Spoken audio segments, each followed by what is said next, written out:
So diagrams, history, architecture, aesthetics, and how to build your own. First, Natalie and I, we're working for the last 5 years, and we graduated together from Architectural Association, and we studied on the different faculties. I'm MTech, and she's landscape urbanism. And we work on a variety of scales, from pavilion design, from very computational stuff, to more like a big and small scale, like installations and parks, art. At the same time, we're doing computational consultancy, like these projects that was built, and it's a BBC pavilion. And still, like in all of our project, you would see like as artifacts, a lot of like diagrams and aesthetics, because this one is more like art project and biology. But let's say like a core, the tools will be the same, no matter if you an architect or an artist. Let's like with the same tools, I'm developing like a different project. Are we going for like architectural scale, or like a very small like art sculpture piece? So diagrams and aesthetics, and why is it important? Throughout any design project needs to be explained and communicated, and communicated with a variety of different people. No matter if you want to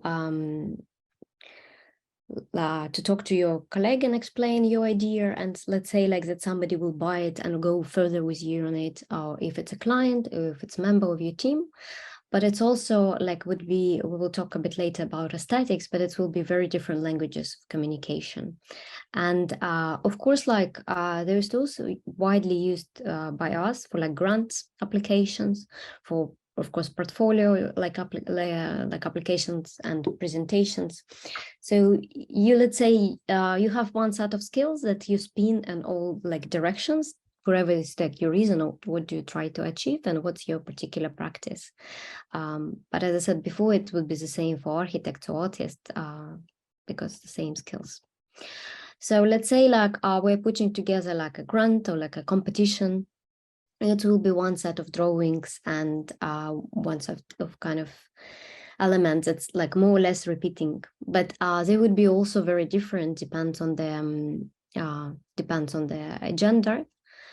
Or we, for example, decided with Natalie to spin the course, so we still have the same knowledge, the same like language, but packing it differently.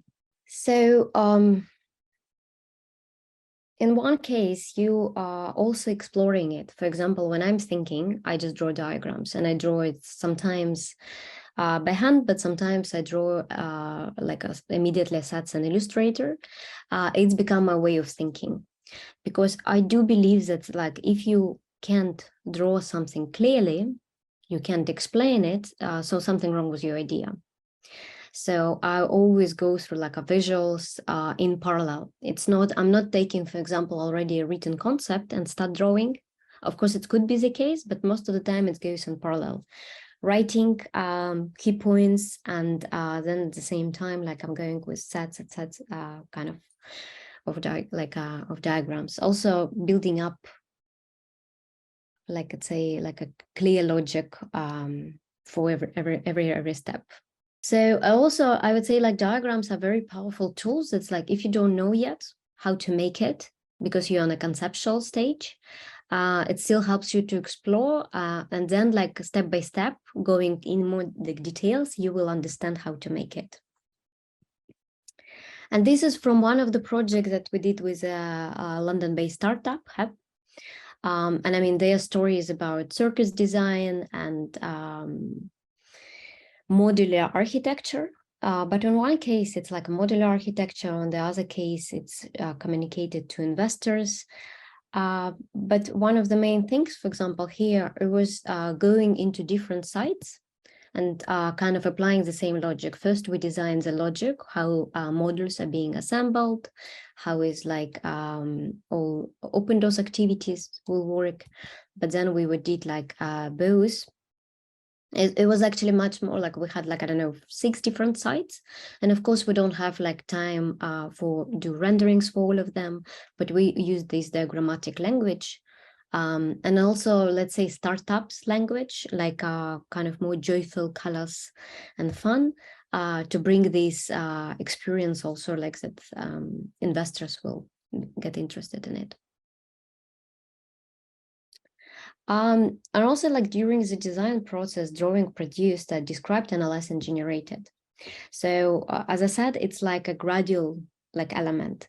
For example, for me before, it was taking me days and days like to draw diagrams. Now as a skill, I already have it that I can do it like, I don't know, in the last hour before like submission, it will be ready.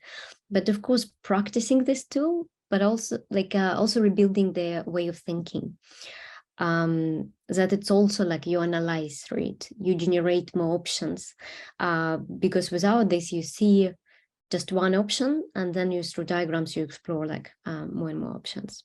And this is also like a hub diagrams that was, for example, explaining how we're going to pack, how we're going to deliver our models, like how it's going to like travel. And of course, like architectural drawings won't do the job. Like even if you have like a strong background in architecture, you still like if you give like a pack to a client saying that's okay, that's how it's going to travel, not clear. You need a very like a strong visual language. And the same for artists, like it depends, like you can explain for like a delivery team how is your project is going to travel if it's like a big installation, or you are going to explain it to like a gallery what will be dynamics around your project. So it's equally important. As I said, like it's important to identify your key points, but with this language you can pretty much like crack everything, like, and explain everything.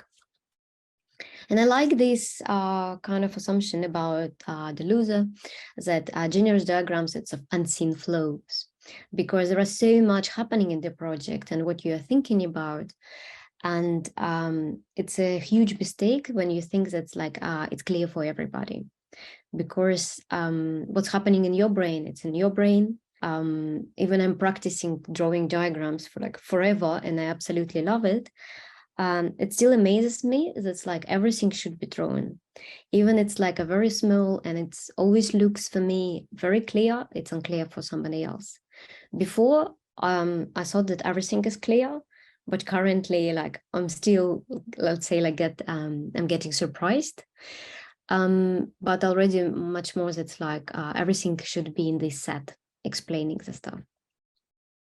And for example, for this project, it was like one of our pavilions, and it was important to show that our structure is like kind of easy to go through, and it's inspired by forest, because usually like you walk on the city on predefined pattern, and here you start working through the through the forest, through the pavilion, and kind of this flexible feeling. And of course there are a lot of other drawings, but this one was a particular of this flow and people traveling. In one case looks for me like, okay, quite direct, quite simple, like people can enter, but without this like simple arrows and kind of the pause, like people would never be in the same page with us, with our story. Let's go like a little bit like also in history before we like touch the aesthetics, because aesthetics is always the hardest one. It's really hard to pin and catch, and it's, let's say, it's different for me like you, and it's the most important like for that you will build your own, but history kind of, it's a foundation.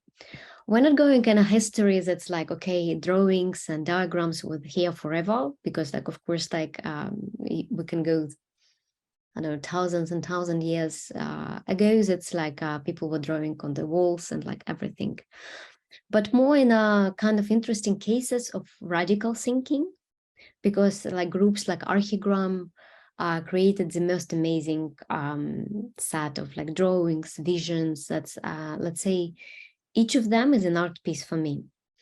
And when you can reach this level of aesthetics and the thinking of your kind of boldness of ideas, it's already quite a lot, because some of your project will be built, or like presented in the galleries and stuff.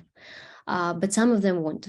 And it's kind of still amazing to keep the vision clear, because maybe it will come true in 20 years, or maybe it will just stay on drawings. Because as I say, with archigrams, some stuff is made, and the most radical one, it's still on paper. But there is no, let's say, not equal thing as drawing and writing. That's how radical you can get there before it will get real. Because drawings and writing, it's like a starting point. This is another group that I always like, once in a while I come back to them. It's Super Studio. I mean, if somebody doesn't know Archigram was like in UK in 60s, and it's in the same time Super Studio was in Italy. And I love their visuals, because they like really bring you like kind of experience of their vision. Of course, it's not built, but still you kind of understand immediately what are they going for. And there are a lot of them, like of different collage diagrams, like that kind of shows you and build this atmosphere.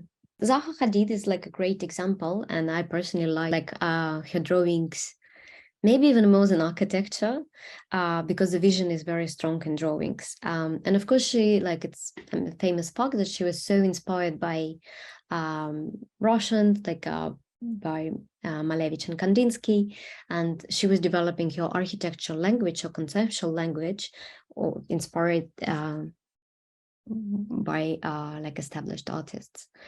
And I would say the feeling, because I've been like on a full exhibitions by her, like, and it's the feeling of this moving, dynamic architecture is very strong. And as I said, those drawings, like, I don't know, I have a strong experience that even from architecture. Of course, depends on the building. But also at this time, she felt that computationally we're behind. So through, like, in terms of modeling, like there were no tools when she was starting. So first she needed to build like a vision, build like technical kind of even drawing skills, and then already go in computation and what do we need to establish to start building this way. So that's going back, that's diagrams and drawings are there, like the idea of, no, the idea is a tool, like to research your ideas. This is a very different example, and it's Tatiana Bilbao. And she has a concept that's like, you don't need to show renderings and like very clear visualizations for your clients too early, because if you'll show it, they will get attached for it. And for example, like my design process, like I kind of have the feeling that I'm chasing, but it takes me quite some time, of course, depends on the project, but how to frame it in a form, how to find this kind of the like visual identity. As soon as you show the rendering, everybody expects this rendering to be like done. So you put yourself already in the cage. So I also for a long time don't enter visualization stage. Of course, like my personal design language is different than this. Like for me, it's maybe too collage, too fun, but I'm showing you not just what I like or don't like. It's kind of more that you will find what attracts you. But at the same time, you get immediately the feeling what she's going for, which kind of spirit she wants to bring. And I think it's like quite strong. Of course, like very like a famous example, like all big diagrams, and they, let's say, made, it's like a cult, but like people, like it's become also partly so popular because of them very clear like thinking and very clear books. I don't know what can happen to a box, like even it's a very simple movement, but explaining you this, when a lot of people will think it's already clear and like anyway. And of course, there is like this famous book, but by Bjarke, that's a more comics looking architecture. But I remember when I saw it like 6 years ago, I was like, wow, that's kind of a language, it's the diagrams. Some people will criticize it that it's like too cartoonish. To some, it's like super clear. It's also which kind of aesthetic they are going for. But let's say like the same, like drawing on the right, super clear what's happened to the box. And also when Bjarke talks about it, he says it's it looks like a simple movement, but for us, it's very conceptual kind of decisions. And we really like make it that clear that it looks that simple. So it's a great thing. But also during like discussing the course, I really liked what Natalie said. And she said that you can draw like Bjarke, or you can be Bjarke.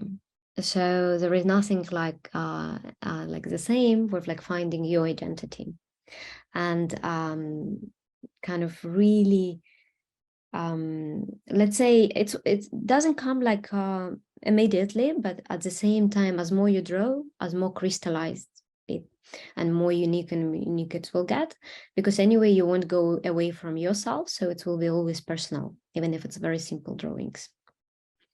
That's another like good example of more artistic practice and Thomas Saracena. And in one case, it's big architectural scale installations on the right, but on the left, it's more like a visual for this, like for like which kind of experience you would have like inside. And both is, let's say, great. And you see it comes from the same like studio, from the same artistic vision. And I personally really like this drawing. And you would see like, I mean, I personally right now really into like black and white, very kind of a little bit dark diagrams. But I also have like different periods, so it's also nice to see like that other artists like very different periods when people go through. This is Meta Heaven, and they're more famous are the graphic designers. And very, let's say, kitschy aesthetics, yellow subtitles, being kind of on the edge, a lot of elements. When I like personally go through like much more minimalistic, and it's like for a long time I looked at them was like, ooh, that's over too much happening here. Of course, the idea as graphic designers and movie makers is different, but a lot of graphic designers really, let's say, put them on top, like for being very like a big inspiration for them.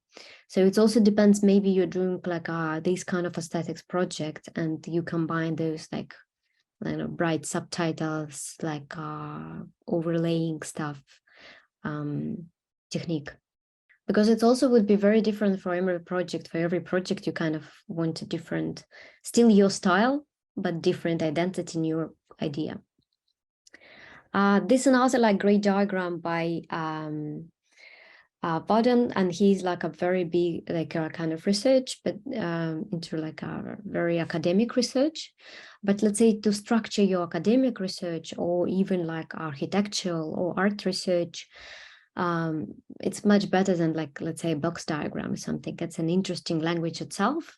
And I personally really like going through this diagram and look how everything's structured and how many tiny diagrams inside.